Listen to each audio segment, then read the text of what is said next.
सलाम टीवी में आप सबका इस्तकबाल है। एक खास रिपोर्ट के साथ आपके सामने पेश हुए हैं। साबिक वजीर आजम HD देवेगौड़ा का एक वीडियो सामने आया है जिसमें वो रियासती वजीर ज़मीर अहमद खान के ताल्लुक से कुछ बातें बता रहे हैं। बताया जा रहा है कि यह वीडियो ज़मीर अहमद खान के जन्मदिन के मौके पर लिया गया था। इस वीडियो को सामने आने के बाद कुछ चीज़ें सामने आ रही हैं। इस वीडियो से यह साफ जाहिर हो रहा है कि HD देवेगौड़ा आज भी ज़मीर अहमद खान के चाहने वालों में से हैं और उन्होंने ही ज़मीर अहमद खान को सियासी मैदान में उतारा है। ज़मीर अहमद खान के वो हमेशा से सियासी गुरु रहे हैं। ನನ್ನ ಆತ್ಮೀಯ ಸ್ನೇಹಿತ ಜಮೀರ್ ಖಾನ್ ಅವರು ಇವತ್ತು ಅವರು ಮಂತ್ರಿ ಆಗಿದ್ದಾರೆ ಕಾಂಗ್ರೆಸ್ನಲ್ಲಿ. ಅವರು ಬಲವಾದ ಮಂತ್ರಿ ಆಗಿದ್ದಾರೆ. ಸಿದ್ದರಾಮಯ್ಯನಿಗೆ ತುಂಬ ಹತ್ತಿರವಾಗಿದ್ದಾರೆ. ತುಂಬ ಸಂತೋಷ. ಒಳ್ಳೆ ಕೆಲಸ ಮಾಡಲಿ. ಅವರಿಗೆ ಈ ಸಂದರ್ಭದಲ್ಲಿ ನಾನು ಆತ್ಮೀಯವಾಗಿ ಹೃದಯ ತುಂಬಿ ಅವ್ರಿಗೆ ಶುಭ ಹಾರೈಸ್ತೀನಿ. HD देवेगौड़ा ने कहा है कि 2000 यानी कि तकरीबन 24-25 साल पहले उनकी मुलाकात उनके फर्जंद रेवन्ना के जरिए हुई थी। उसके बाद उन्होंने जयनगर से JDS के टिकट पर इंतखाबात लड़े और इस इंतखाबात में वो बुरी तरह हार गए थे। इनके हारने के बाद ज़मीर अहमद खान कई दिनों तक अपने घर से बाहर नहीं आए थे क्योंकि उन्हें काफ़ी सदमा पहुंचा था। उसके बाद खुद HD देवेगौड़ा ज़मीर अहमद खान के घर गए, उनके वालदा से मुलाकात की और ज़मीर अहमद खान को समझाया कि उनका सियासी मुस्तकबिल काफ़ी अच्छा है, उन्हें हार नहीं माननी चाहिए और आगे उन्हें बढ़ना चाहिए। उसके बाद 2005 में बाई इलेक्शन हुआ क्योंकि SM कृष्णा जो चामराजपेट हल्के से कामयाब हुए थे, वहाँ से उन्हें SM कृष्णा को महाराष्ट्र का गवर्नर बनाया गया। उसके बाद वो सीट में बाई इलेक्शन हुआ और उसमें HD देवेगौड़ा ने न सिर्फ ज़मीर अहमद खान को टिकट दिए बल्कि वो घर घर पहुंचकर ज़मीर अहमद खान के हक में वोट भी मांगा। उन्होंने अपने वीडियो में ये साफ किया है कि वो ज़मीर अहमद खान की तरक्की से खुश हैं और आज वो जिस मुकाम पर पहुंचे हैं, ज़मीर अहमद खान की जो आज की जो पोजीशन है, रियासती वज़ीर हैं, माइनॉरिटी वक्फ और हाउसिंग मिनिस्ट्री जो उन्हें मिली है उस पर उन्होंने खुशी का इजहार किया है। यहाँ तक उन्होंने कहा है कि वो सिद्धरामैया यानी वज़ीर आला के काफ़ी करीबी हैं और अच्छे पोर्टफोलियो के साथ वो मैदान में हैं, यानी कि हुकूमत में हैं। उनका कहना है कि ज़मीर अहमद खान की इस तरक्की से वो काफ़ी खुश हैं। वीडियो के कुछ झलकियां हम आपको दिखाएंगे।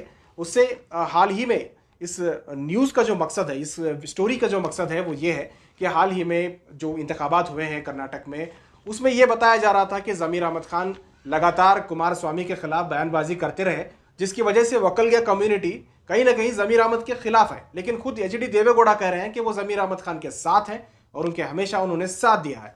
तो इस पूरी स्टोरी का मकसद यही है कि वकलगिया कम्युनिटी, HD देवेगौड़ा चूंकि वकलगिया कम्युनिटी के सबसे बड़े लीडर हैं और कुमारस्वामी के इख्तलाफात ज़मीर अहमद खान से जग जाहिर हैं, इसके बावजूद HD देवेगौड़ा का जो सपोर्ट है, जो साथ है, वो साफ जाहिर होता है। क्योंकि सबसे पहले जब वजीर बने थे ज़मीर अहमद खान, आपको याद होगा, सबसे पहले वो HD देवेगौड़ा के घर गए, घर जाकर उनसे मुलाकात की, उनके साथ खाना खाया और उसके बाद उनके सपोर्ट के बाद ही वो बाहर आए।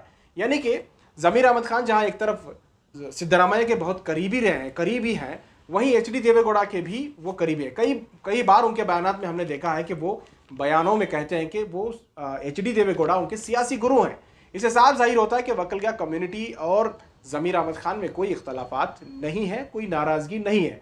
हालांकि कुमारस्वामी और ज़मीर अहमद खान की बहुत ज़्यादा गहरी दोस्ती थी। सियासत में दोस्ती और दुश्मनी या इख्तलाफ या नाराज़गी चलते रहती है, लेकिन जो बयानात पिछले दिनों इंतखाबात से थोड़े दिन कबल हमने देखा था कि कुमारस्वामी पर लगातार ज़मीर अहमद खान के जो बयानात आ रहे थे, उसे कुछ लोगों का कहना था कि वकलगिया कम्युनिटी इससे नाराज़ है, लेकिन ऐसा नहीं लग रहा है क्योंकि देवेगौड़ा का जो बयान है उसे साफ आप सुनिए किस तरह से ज़मीर अहमद खान के ताल्लुक से उनके अल्फाज हैं। ನಾಯಕತ್ವದ ಸರ್ಕಾರದಲ್ಲಿ ವಸತಿ ಮತ್ತು ಮೈನಾರಿಟಿ ಸಂಬಂಧಪಟ್ಟಂತ ಮಂತ್ರಿ ಆಗಿರುವ ನನ್ನ ಆತ್ಮೀಯ ಸ್ನೇಹಿತ ज़मीर ಖಾನ್ ಅವರ ಒಂದು ಹುಟ್ಟುಹಬ್ಬ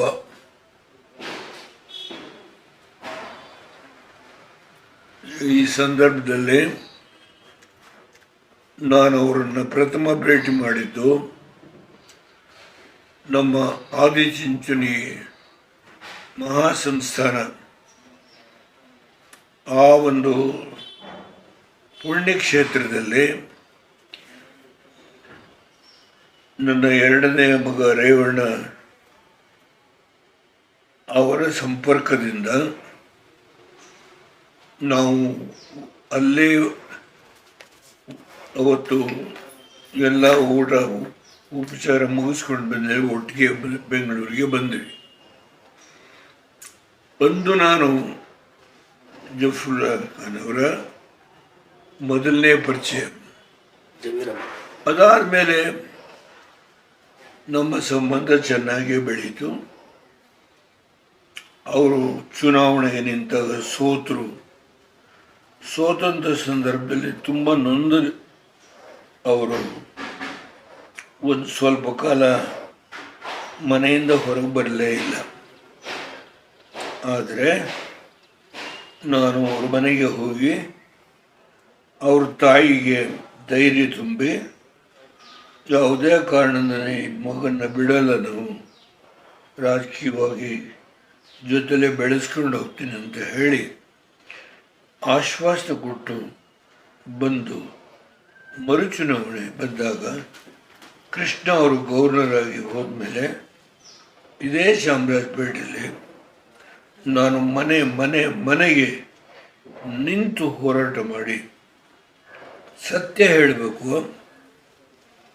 ಆ ಚುನಾವಣೆಯಲ್ಲಿ ಬೇರೆ ಯಾವ ನಾಯಕರು ಬರಲಿಲ್ಲ. ಅಜೀಮ್ ಒಬ್ಬರು ಬಂದಿದ್ದರು ನನ್ನ ಜೊತೆಗೆ.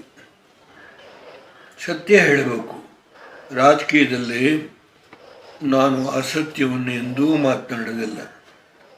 ಯಾರೇನು ಬೇಕಾದ್ರೂ ತಿಳ್ಕೊಳ್ಬೋದು. ಮನೆಗೆ ಗಲ್ಲಿ ಅದರಲ್ಲೂ ಶರೀಫ್ ಗಾರ್ಡನ್ಸ್ 3,000 ಸ್ಲಮ್ಮು ಆ ಏರಿಯಾದಲ್ಲಿ ತಿರುಗಲಿಕ್ಕಾಗೋದಿಲ್ಲ.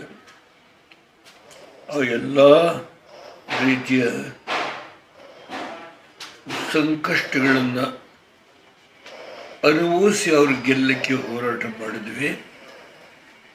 ಅಷ್ಟೇ ಅಲ್ಲ, ದರಿದ್ರ ನಾರಾಯಣನ ಕಾರ್ಯಕ್ರಮವನ್ನೂ ಮಾಡಿದೆ ಅವರ ಗೆಲುವಿಗೋಸ್ಕರವಾಗಿ. ಅಂತೂ ಅವರು ಗೆದ್ದರು. ಇದೆಲ್ಲ ವಿಧಿಯ ಆಟ, ಯಾರಿಗೂ ಬೇಸರ ಮಾಡಬೇಕು. BJP ಸರ್ಕಾರ ಮಾಡಿದರು, BJP ಕುಮಾರಸ್ವಾಮಿ ಸರ್ಕಾರ ಮಾಡಿದರು. ಆಗ ಅವರೂ ಮಂತ್ರಿ ಆದರು. ಅವರು ಮಂತ್ರಿ ಆಗಿ ಒಳ್ಳೆ ಕೆಲಸನೇ ಮಾಡಿದ್ದಾರೆ. ನಾನು ಅದಾದಮೇಲೆ ಮುಂದೆ ಏನೇನಾಯಿತು ಅವ್ರ ರಾಜಕಾರಣದಲ್ಲಿ ಇವೆಲ್ಲ ಹೇಳಲಿಕ್ಕೆ ಹೋಗಲ್ಲ. ಒಬ್ಬ ವ್ಯಕ್ತಿಗೆ ನಾನು ಶುಭ ಹಾರೈಸುವಾಗ ಯಾವುದೇ ಮುಂದಿನ ಘಟನೆಗಳು ಏನೇನಾಯಿತು ಅದ್ರ ಬಗ್ಗೆ ಹೇಳೋದು ಅಪ್ರಕೃತ, ಹೇಳೋದು ಇಲ್ಲ. ಆ ವ್ಯಕ್ತಿಯ ಮನಸ್ಸಿಗೆ ನೋವು ಮಾಡೋದು ಇಲ್ಲ. ಇವತ್ತು ಅವರು ಮಂತ್ರಿ ಆಗಿದ್ದಾರೆ, ಕಾಂಗ್ರೆಸ್ನಲ್ಲಿ ಅವರು ಬಲವಾದ ಮಂತ್ರಿ ಆಗಿದ್ದಾರೆ. ಸಿದ್ದರಾಮಯ್ಯಗೆ ತುಂಬ ಹತ್ತಿರವಾಗಿದ್ದಾರೆ. ತುಂಬ ಸಂತೋಷ. ಒಳ್ಳೆಯ ಕೆಲಸ ಮಾಡಲಿ. ಅವರಿಗೆ ಈ ಸಂದರ್ಭದಲ್ಲಿ ನಾನು ಆತ್ಮೀಯವಾಗಿ ಹೃದಯ ತುಂಬಿ ಅವ್ರಿಗೆ ಶುಭ ಹಾರೈಸ್ತೇನೆ. ये वीडियो कैसा लगा आप हमें ज़रूर बताएं, आपके मशवरे हमें ज़रूर पहुंचाएं. कमेंट करें, लाइक करें और इस चैनल को सब्सक्राइब करें.